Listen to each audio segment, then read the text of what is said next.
जय हिंद साथियों। जब कर ही लिया फैसला ऊंची उड़ान का, तो फिजूल है देखना कद आसमान का। तो साथियों आइए आज हम आर्मी अग्निवीर जीडी 2023 का सिलेबस देखते हैं। सिलेबस के अंदर क्या क्या है। सिलेबस के अंदर आपको 4 सब्जेक्ट दिए गए हैं, जो कि जीके अर्थात general knowledge, GS general science, math और रीजनिंग। अब इनके क्या क्या पैटर्न है, किस प्रकार का पेपर आएगा और कितने कितने क्वेश्चन आएंगे, कितने नंबर का आएंगे, वो इस प्रकार है। देखिए जीके का है 15 प्रश्न। कितने क्वेश्चन है? 15 क्वेश्चन, जो कितने नंबर के हैं भाई? 30 नंबर के। ठीक है, क्यों? क्योंकि प्रत्येक प्रश्न अपना कितने नंबर का है? 2 नंबर का है। उसी प्रकार जनरल साइंस अपनी जो कि 15 क्वेश्चन है, उसके कितने नंबर मिलेंगे अपन को? 30 नंबर। ठीक है, मैथ है, मैथ के कितने क्वेश्चन है? 15 क्वेश्चन है। उसी प्रकार इसके कितने अंक हो गए? 30 अंक। उसी प्रकार रीजनिंग है, रीजनिंग के कितने क्वेश्चन है? 5 क्वेश्चन है और इसके मार्क्स कितने भाई? 10 क्वेश्चन। ठीक है, टोटल क्वेश्चन हो गए 50 और टोटल नंबर हो गए अपने 100। अब इस पेपर को करने के लिए आपको टाइम ड्यूरेशन क्या रहेगा, टाइम क्या मिलेगा? तो टाइम है आपके पास में 60 मिनट। कितनी मिनट है भाई? 60 मिनट, अर्थात 1 घंटा है आपके पास है, 1 आवर है। उसके अंदर आपको ये करना है। और इसमें नेगेटिव मार्किंग है या नहीं? तो इसके में नेगेटिव मार्किंग है, वो इसलिए है भाई 1/4 है, वो भी 4 प्रश्न एक गलत हो, 4 प्रश्नों पे आपका 1 प्रश्न कट जाएगा। ठीक है, और आपके ये एग्जाम मोड क्या है इसका? एग्जाम मोड है इसका सीबीटी अर्थात कंप्यूटर बेस्ड टेस्ट अपना, ये ऑनलाइन होगा।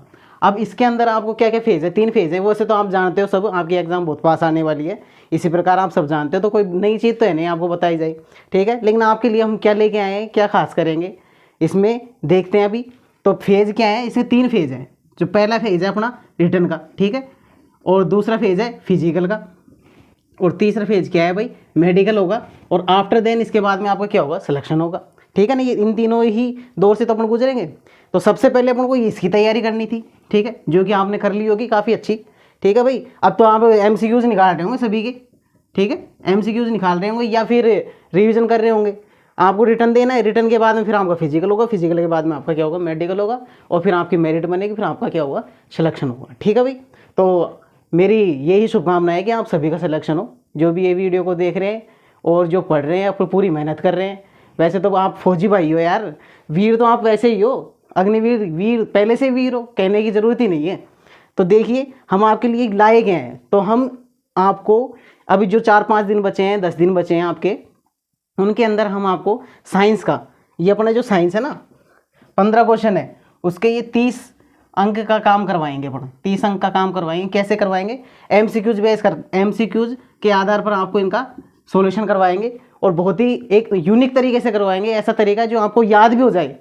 और मैं कोशिश पूरी करूंगा कि भाई जो प्रश्न अपन करवाएंगे वो वीडियो के अंदर जो भी MCQs अपन कराएंगे वो पेपर में देखने को मिले।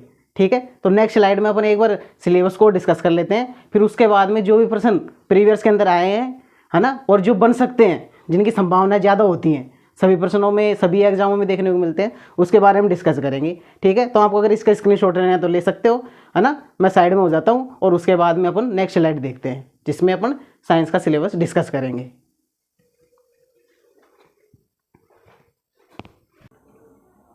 तो साथियों हमारा साइंस का सिलेबस इस प्रकार है। देखिए कैसे है। ये हमारा पहला पॉइंट है, क्या है कि फिजिक्स, केमिस्ट्री और बायोलॉजी जो तीनों हैं अपने जर्नली सब्जेक्ट अपने साइंस के अंदर आएंगे, वो उससे संबंधित कुछ क्वेश्चनों के बारे में, अर्थात इसका मतलब फिजिक्स दे रखिए, केमिस्ट्री है, बायोलॉजी है, तो कोई सा भी प्रश्न कहीं से भी पूछा जा सकता है, लेकिन पूछा जाएगा किसमें? बिल्कुल सामान्य रूप में, अर्थात जनरल में। तो आपका पेपर ज़्यादा इतना टफ नहीं बनेगा, ईजी बनेगा। ठीक है, तो घबराने की कोई ज़रूरत नहीं है। उसके बाद में देखो कि दूसरा पॉइंट क्या है कि मूल सिद्धांत और दिन प्रतिदिन की गतिविधियों के आधार पर क्वेश्चन पूछे जाएंगे। कैसे? कोई भी fundamental day by day activity होती है, जैसे कि अम्ल हो गए, क्षार हो गए। मैंने आपके कुछ पेपर देखे हैं पुराने, जिनके अंदर अम्ल के बारे में पूछ रखा है, क्षार के बारे में पूछ रखा है, pH मान के बारे में पूछ रखा है। ठीक है, तो इस प्रकार के दे रखे हैं अपन को, तो वहाँ से ये प्रश्न आएंगे। जैसे कि अम्ल क्षार वाले टॉपिक हो गए ना, वो सारे इस प्रकार के टॉपिकों में से आ जाएंगे, जो दिन प्रतिदिन की हमारी डेली लाइफ के अंदर यूज होते हैं। ठीक है, उसी प्रकार अगला पॉइंट क्या है अपना? देखो सजीव और निर्जीव में अंतर, अर्थात डिफरेंस बिटवीन लिविंग और नॉन लिविंग, जो भी अपने पास में अंतर देखेंगे अपन किसमें? सजीव और निर्जीव के अंदर। ठीक है, चौथा पॉइंट है जीवन के आधार, अर्थात कोशिका। जीवन का आधार क्या? कोशिका। ठीक है, पांचवा पॉइंट क्या है, प्रोटोप्लाज्म, उत्तक, ठीक है, प्रोटोप्लाज्मा के बारे में पढ़ेंगे और उत्तक के बारे में पढ़ेंगे कि उत्तक क्या है क्या नहीं है। छठा पॉइंट क्या है कि पौधों और जानवरों में वृद्धि और जनन, तो किस प्रकार जानवरों में और पौधों में वृद्धि होती है, जनन किस प्रकार होता है, ये भी अपन इसके अंदर देखेंगे। अगला पॉइंट क्या है अपना, मानव शरीर और उससे महत्वपूर्ण अंगों का ज्ञान, तो अर्थात रेस्पिरेटरी सिस्टम हो गया अपना, कौन सा, श्वसन तंत्र हो गया, है ना, एक्सक्रेटरी सिस्टम हो गया, उत्सर्जन तंत्र हो गया, पाचन तंत्र हो गया, ये सभी इनसे रिलेटेड कोई भी प्रश्न आ सकता है इसी पॉइंट के अंदर। और मानव शरीर के बारे में कुछ भी पूछा जा सकता है, जैसे कि मैंने एक क्वेश्चन देखा तुम्हारे कि भाई निम्नलिखित में से हाथ की हड्डी है या हाथ की हड्डी नहीं है, तो उसमें से 3 नाम तो किसके दे रखे थे, 3 ऑप्शन में पैर के दे रखे थे और 1 ऑप्शन में हाथ का दे रखा था, तो उसको अपन टिक कर देंगे, ठीक है। उसी प्रकार अगला पॉइंट क्या है, सामान्य महामारी और उनके कारण और रोकथाम, अर्थात इसके बारे में, महामारी रोगों के बारे में पढ़ेंगे कि कौन सा रोग किसके कारण से होता है, उसके बचाव के लिए हम क्या कर सकते हैं, रोकथाम क्या कर सकते हैं, उसका कारण क्या हो सकता है। जैसे अपने पास में क्या होता है, टाइफाइड होता है, तो ये कौन, इसका रोग कौन सा है, सोलेमिनारा टाइफी, तो ऐसे पूछ लिया जाएगा टाइफाइड किसकी वजह से होता है भाई, तो सोलेमिनारा टाइफी ऑप्शन में दे रखा होगा, उसको अपन क्या कर देंगे, टिक कर देंगे, ठीक है। तो इस प्रकार अब हम कुछ क्वेश्चनों को देखते हैं जो प्रीवियस के अंदर पूछे गए हैं ना। अब यहाँ से अपनी क्लास शुरू होती है, एमसीक्यू शुरू होते हैं, फिर बाद में आप कमेंट करके बताना हमें कि भाई आपको किस तरह से क्वेश्चन चाहिए, टॉपिक वाइज सीरीज चाहिए, या किसी जैसे पर्टिकुलर मान लो कि आपको ये बोल दे कि कोशिका के ऊपर सारे क्वेश्चन बना दो भाई, ठीक है, ये आप कमेंट बॉक्स में कमेंट करके आप बता सकते हो। उस प्रकार मैं आगे वीडियो बना दूंगा, या फिर मैं मिक्सिंग की वीडियो बना दूंगा इन सभी टॉपिकों से रिलेटेड जो भी इंपॉर्टेंट क्वेश्चन है प्रीवियस के अंदर आए हुए हैं वो सारे के सारे, ठीक है। तो देखते हैं अपना नेक्स्ट क्वेश्चन क्या है। तो साथियों देखिए, प्रीवियस क्वेश्चन जो हमसे पूछे गए थे आर्मी के अंदर, वो कौन कौन से प्रश्न पूछे गए थे प्रीवियस में, इंपॉर्टेंट क्वेश्चन कौन कौन से। पहला क्वेश्चन क्या है कि नीले लिटमस पत्र को लाल कर देता है, ये आर्मी जीडी 2018 के अंदर पूछा गया प्रश्न है। अब देखिए भाई, नीले लिटमस को कौन कर देता है लाल, बताओ। अब इसका उत्तर क्या होगा, अम्ल होगा, क्षार होगा, लवण होगा या भस्म होगा। अब इसको याद करने के लिए, हालांकि मुझे पता है कि आपको आता होगा, है ना, फिर भी बता सकते हो, फिर भी लेकिन अगर हम कंफ्यूज हो जाते हैं कि अम्ल करता है या क्षार करता है, तो इसको याद रखने के लिए एक आसान सी ट्रिक क्या अपनाते हैं अपन। देखिए जैसे कि अम्ल, है ना, आपने एक नाम सुना होगा अनिल, या आपका दोस्त किसी का नाम तो होगा भाई, देखो अनिल, अनिल से कैसे याद रख लेंगे अपन कि ऐसे तो क्या हो जाता है अम्ल, है ना, अम्ल, और नए से क्या हो जाएगा नीला, और ये लय से क्या हो जाएगा लाल, अर्थात अम्ल क्या कर देते हैं, नीले को क्या कर देते हैं, लाल कर देते हैं, है ना। इस प्रकार बढ़ेंगे अपन, इस प्रकार अम्ल क्या कर देते हैं, नीले को लाल कर देते हैं। तो अनिल, तो इसमें क्या पूछा था अपन से कि नीले लिटमस को लाल, अर्थात नीला, नीले को लाल कौन करता है, अम्ल करता है, तो इसका उत्तर क्या हो जाएगा, ए ऑप्शन, ठीक है। इसी प्रकार अपना दूसरा क्वेश्चन देखो कि पीएच का निर्धारण किसने किया था।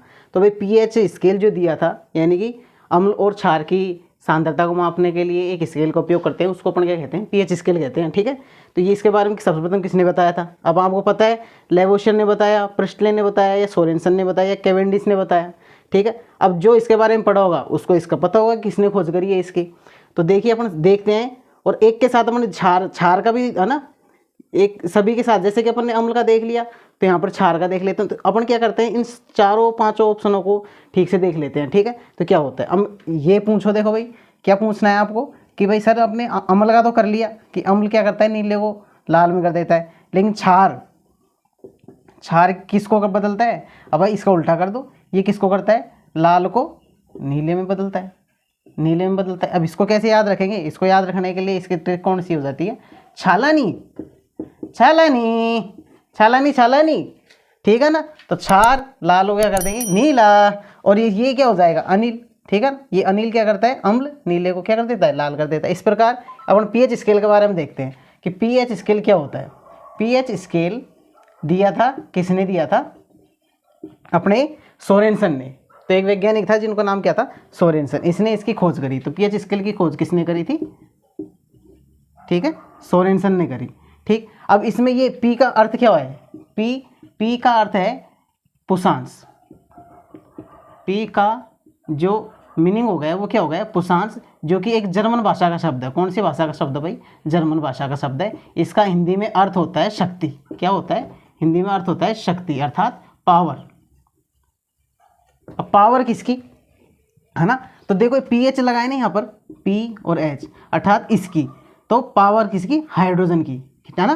तो इसकी जो फुल फॉर्म बनती है वो फुल फॉर्म क्या होने चलती है कि पोटेंशियल ऑफ हाइड्रोजन, ठीक है, पोटेंशियल ऑफ हाइड्रोजन, है ना ये। और उसके बाद में अपने इसमें मापते हैं हाइड्रोजन आयन की, क्या मापते हैं, सांद्रता मापी जाती है, किसकी, हाइड्रोजन आयन की, ठीक है ना। हाइड्रोजन आयन की क्या मापी जाती है, सांद्रता मापी जाती है। अब इसके बारे में और देखते हैं कि पीएच स्केल। अब जैसे कि लार का पीएच क्या होता है, ठीक है ना, ब्लड का पीएच क्या होता है, हमारे यूरिन का पीएच क्या होता है, इनके बारे में देखेंगे नेक्स्ट स्लाइड के अंदर।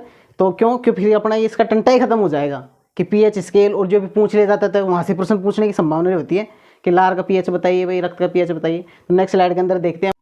तो साथियों देखिए पीएच स्केल के आगे की डिटेल क्या क्या है इसके बारे में, और कि इसकी खोज किसने की थी, सोरेसन ने की थी, ठीक है। P4 क्या होता है, पुशांस होता है, जिस क्योंकि जर्मन भाषा का शब्द है जिसका अर्थ क्या होता है, शक्ति। उसी बाद में अपने क्या बताया था, ये हाइड्रोजन के आयन की सांद्रता को मापता है, अर्थात हाइड्रोजन आयन की शक्ति। पीएच स्केल क्या होता है, फुल फॉर्म क्या होती है, पोटेंशियल ऑफ हाइड्रोजन, ठीक है ना। अब उसके बाद में ये पीएच स्केल होता कैसा है, इस प्रकार के होता है, ठीक है ना, जिसमें डिजिट होती है 1 से लेकर 14 तक की, ठीक है। जहाँ पे 7 का मान क्या होता है, जो बीचों बीच होता है ना, वहाँ पे 7 का मान तो क्या माना जाता है, अगर पीएच जिसका मान 7 आएगा वो क्या होता है, उदासीन होता है, ठीक है। जैसे कि अपन ने देखा कि शुद्ध जल का पीएच कितना है, 7, तो वो ना तो अम्ल होता है ना ही क्या होता है, क्षार होता है, ठीक है। तो वो क्या रहता है, उदासीन होता है।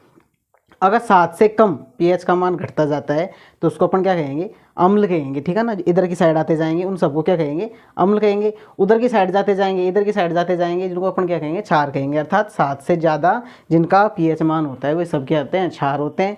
और जो 7 से कम होता है उनका पीएच मान, अगर 7 से कम वो क्या कहलाएंगे, अम्ल कहलाएंगे, ठीक है। जिसका पीएच मान अगर 7 जैसे कि 14, 13 हाँ है, वहाँ पर क्या होंगे, वो प्रबल अम्ल, प्रबल क्षार होंगे, ठीक है। और जिनका 1, 2, 3 पीएच मान आ रहा है लगभग वो क्या होंगे, प्रबल अम्ल होंगे। जैसे कि प्रबल क्षार का उदाहरण जैसे कि क्या हो जाता है, सोडियम हाइड्रोक्साइड हो जाता है, NaOH, है ना। उसी प्रकार प्रबल अम्ल का उदाहरण हो जाता है HCl। आगे देखिए कि सांद्रता किस प्रकार डिपेंड करती है दोनों के ऊपर, किसकी, अम्ल की और क्षार की, ठीक है ना। तो अपन क्या देख रहे हैं, ये 2 रिलेशन देख रहे हैं, किसके ऊपर, अम्ल की सांद्रता, है ना, समानुपाती, है ना, या व्युत्क्रमानुपाती है किसके, 1/pH के, अर्थात पीएच स्केल के व्युत्क्रमानुपाती है इसके अम्ल की। अर्थात पीएच स्केल यूँ कहना चाहता है, ये क्या कहना चाहता है कि जब ये पीएच का मान बढ़ेगा तो सामर्थ्य क्या होगी, अम्ल की घटेगी। तो यही तो हो रहा है, देखो पीएच का मान बढ़ता जा रहा है तो क्या हो रहा है, अम्ल की क्वालिटी घटती जा रही है कि नहीं घटती जा रही। उस प्रकार दूसरा रिलेशन क्या है, क्षार और इस पीएच के अंदर ये दोनों क्या होते हैं, समानुपाती। अर्थात पीएच का मान बढ़ता जाएगा तो क्षार की सामर्थ्य भी क्या होती है, बढ़ती जाएगी। जैसे कि भाई पीएच का मान मान लो यहाँ इधर बढ़ता जा रहा है तो क्षार की प्रबलता बढ़ती जा रही है कि नहीं। लेकिन पीएच का मान अपन बढ़ा रहे हैं, ऐसे बढ़ा तो ऐसे रहे हैं, लेकिन इसकी अम्ल की क्या हो रही है, घट रही है, ठीक है। तो ये तो क्या होते हैं, व्युत्क्रमानुपाती होते हैं ये वाला रिलेशन, तो है ना, व्युत्क्रमानुपाती। जबकि ये रिलेशन क्या होता है, समानुपाती। आगे देखिए अपन पीएच मान देखते हैं कुछ चीज़ों का, जो कि एग्जामों में बार बार से में पूछा जाता है कभी कभी, ठीक है। शुद्ध जल का पीएच कितना होता है, शुद्ध जल का पीएच कितना होता है भाई, 7 होता है, ठीक है ना। इस प्रकार वर्षा का जल का पीएच कितना होता है, 5.6। 5.6 से कम पीएच मान हो जाता है तो उसको अपन क्या बोल देते हैं, अम्ल वर्षा बोल देते हैं, जो कि हानिकारक होती है। उसी प्रकार मुंह का पीएच कितना होता है, 5.5। अगर इससे नीचे चल जाता है तो हमारे दांतों का क्षरण स्टार्ट होना शुरू हो जाता है, जिसको दंतक्षय कहते हैं। जिसमें क्या होता है कि हमारे कैल्शियम फॉस्फेट जो कि सबसे कठोर पदार्थ है, ठीक है, दांतों का एक इनेमिल, उसका क्या धीरे धीरे क्षरण होने लग जाता है, जिससे कि दांत खराब होने लग जाते हैं, ठीक है। तो क्या होगा, दांतों का या मुंह का पीएच कितना होता है, 5.5, ठीक है ना। और क्षरण कब हो जाता है, 5.5 से कम होने पर। इस प्रकार रक्त अपना ब्लड है, उसका पीएच मान कितना होता है, 7.4। वैसे तो ये 7.2 से 7.6 के बीच होता है। तो लगभग जो मेन डिजिट ली जाती है वो कहाँ ली जाती है, 7.4, ठीक है। उसी प्रकार लार का पीएच कितना होता है, 6.5, क्योंकि लार में 2 तरह के एंजाइम है, टाइलिन है और एमाइलेज एंजाइम निकलता है, एमाइलेज और टाइलिन, ये पूछे जाते हैं दोनों, ठीक है ना, इनको याद कर लेना। उसके बाद में जो अपना टॉयलेट होता है ना, यूरिन होता है, उसमें कितना पीएच होता है उसका, मूत्र का 6, ठीक है। उसी प्रकार मानव के शरीर का पीएच कितना होता है भाई, 7 से 7.8 तक होता है। इस प्रकार HCl हाइड्रोक्लोरिक अम्ल जो कि प्रबल अम्ल होता है, उसका पीएच मान कितना होता है, 1.2, है ना। मैंने बताया भी यहाँ पर कि जिसका कम होगा वो क्या होंगे, प्रबल अम्ल होंगे, ठीक है। उसी प्रकार NaOH का क्या हो गया, 14, जो कि क्या है, सोडियम हाइड्रोक्साइड, अर्थात फुल पीएच मान हो गया ये वाला।